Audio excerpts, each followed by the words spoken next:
ناوندên wergirtina genim ên li herêmên Bakur û Rojhilatê Sûriyê wergirtina genim ji cotkaran berdewam dikin. Li gorî ofîsa ragihandinê ya desteya çandî û avdaniyê, navendên Tilhecer û Sebahilxêr ên bajarê Hesekê ji destpêka meha Hezêranê ve nêzîkî 850,000 ton genim wergirtin. Li kantona Reqayê jî heya niha zêdeyî 10,000 ton genim hatiye wergirtin. Ev navend rojane ji saet 7 sibiha heta 6 êvarî vekirîne. û li gorî plana ku rêveberiya Xweser ji bo piştgiriya cotkaran amadekiriye dixebitin.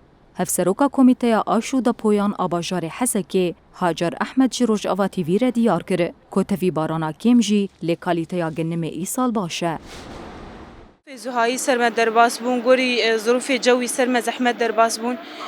ام دبینن حیا انا اقبالا مزارع باش هي يعني حیا انا صوامعي مي وك حسكي زبيجم يعني كرينا مي جنم لحسكي وك صوامعي ايه الحجر وصباح الخير نزي حشت حزار وبين 6 هادي كرين اجروجا فكرنا مراكزا حيا رجا ايرو يعني في جوي سروا درباس بو باش اقبالا مزارع وجنمي تيج مرجي يعني دحردو مراكزات جي قوري درجات عدي صنفاندن درجة أول آد دوا أسيا أشارة هي يعني شحر 4 درجة جي مزارعة دينه اي مركز عمي الحجر حري برج درجات دواج مرهادية كمية حري برج مرهادية مركز عمي صباح الخير حري برج مرهاديج درجات شاراي تقريبا وأقبالها ما بقشتي المركز الحجر بيترج مركزها صباح الخير.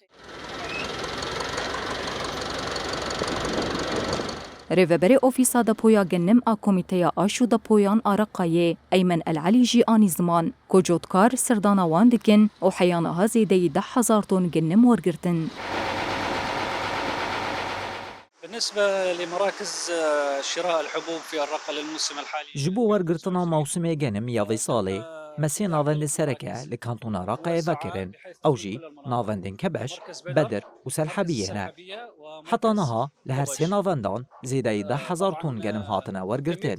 Duh rêveberiya Xweser buhaya genim ragihand û ew jî $420 ji bo her tonekî ye.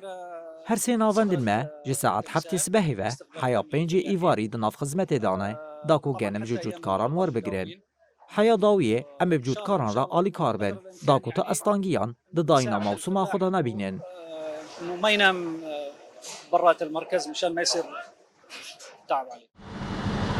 Li kantona Cizîrê 10 navendên wergirtina genim û li kantona Reqayê 3 navend hene ku ji bo hêsankirina wergirtinê û sivikkirina barê cotkaran li deverên sereke yên çandiniyê hatine belavkirin.